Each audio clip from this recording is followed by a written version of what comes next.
অ' দাদা ক'ত গৈ আছে? এই বেংকত গৈ আহোঁ ৰ'বা অলপ। বেংকত কি হৈছে? মানে পইচা অলপ আহিছে ন, তাকে বেংকত জমা দি আহোঁ। আৰে বেংকত কিয় জমা দিছে? মোক দিয়ক। কি? মানে মই অনলাইন ট্ৰেডিঙত আপোনাৰ পইচাখিনি লগাই দিওঁ, আপুনি একদম গেৰেণ্টি ৰিটাৰ্ণ পাব। এই মাহত আপুনি 30% ৰিটাৰ্ণ পাবই পাব। কি কোৱা হে, ইমান ভাল ৰিটাৰ্ণ পামনে? অঁ একদম পাব, আপুনি একদম চিন্তা নকৰিব, আপুনি একদম 3 মাহত 30% ৰিটাৰ্ণ পাব। আচ্ছা হয় নেকি? ঠিক আছে, লোৱা দিয়া পইচাখিনি। অ' ভাইটি ক'ত যোৱা? মাৰ্চিডিজ গাড়ী দুখনমান কিনি আনো ৰ'ব। বা ভাইটি ইমান পইচা ক'ত পালা হে? ক'ত পালোঁ কি আকৌ, আপোনাৰে পইচা এইবিলাক। মানে আপোনাৰ আশীৰ্বাদৰ পইচা ন, সেই পইচা দি কিনিব গৈ আছোঁ। ভাইটি মোৰো এখন কিনাৰ ইচ্ছা আছিলে ন।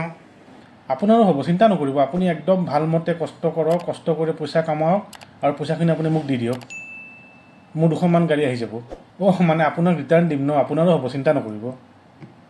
অ' ভাইটি শুনিছোঁ তোমাৰ বিয়া বোলে, কিবা বোলে ডেষ্টিনেশ্যন ৱেডিং পাতিবা। অঁ ঠিকেই শুনিছে, ৰাজস্থানত বিয়া পাতিম বুলি ভাবিছোঁ বাৰু।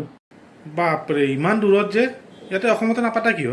পাতিব পাৰিলোঁ হয়, ইচ্ছা নাই ইয়াতে পাতা, ৰাজস্থানতে পাতিম। আপুনিও আহিব দেই বিয়াত একদম। ক'ৰ পৰা যাম হে, পইচাই নাই দেখোন, চব দেখোন তোমাকে দি দিলোঁ, ৰিটাৰ্ণ দেখোন দিয়াই নাই এতিয়ালৈ। আৰে পইচা আহিব, আপুনি একদম চিন্তা নকৰিব। পিছে আপোনালোকক চবকে মই আপোনাক বিয়াত লৈ যাম দেই, চিন্তা নকৰিব। আপোনালোকে পইচা দিয়েই বিয়া পাতিছোঁ, মানে আপোনাৰ আশীৰ্বাদৰ পইচা দিয়েই বিয়া পাতিছোঁ। একদম ভাল মতে বিয়া এনজয় কৰি আহিব। শুনিছোঁ আপুনি বোলে আজিলৈকে ট্ৰেইনত উঠিয়ে পোৱা নাই। মোৰ যহতে ট্ৰেইনত উঠি ল'ব দিয়ক, ফাৰ্ষ্ট আৰু লাষ্টবাৰৰ বাবে। ইয়াৰ পিছতো আপোনাৰ বাছত উঠাব পইচা নাথাকিব, মানে বাছত উঠাৰ প্ৰয়োজন নাথাকিব ন, আপুনিতো নিজৰ গাড়ী দি যাব। অ' ভাইটি মোৰ পইচা কি হ'লে, ৰিটাৰ্ণটো দেখোন অহাই নাই এতিয়ালৈকে। আৰে আপুনি বিয়া খাই আহিলে ন, সেইটোৱে ৰিটাৰ্ণ, চব হিচাপ তাতেই হৈ গ'ল আৰু কিহৰ আপোনাক ৰিটাৰ্ণ লাগে? আৰু পইচা আছে যদি দিয়ক, হানিমুন যাব লাগে। কি? অঁ আপোনাৰ পইচা দি নাযায় কি মোৰ পইচা দি যাম নেকি? দিয়ক দিয়ক, পইচা আছে যদি দিয়ক।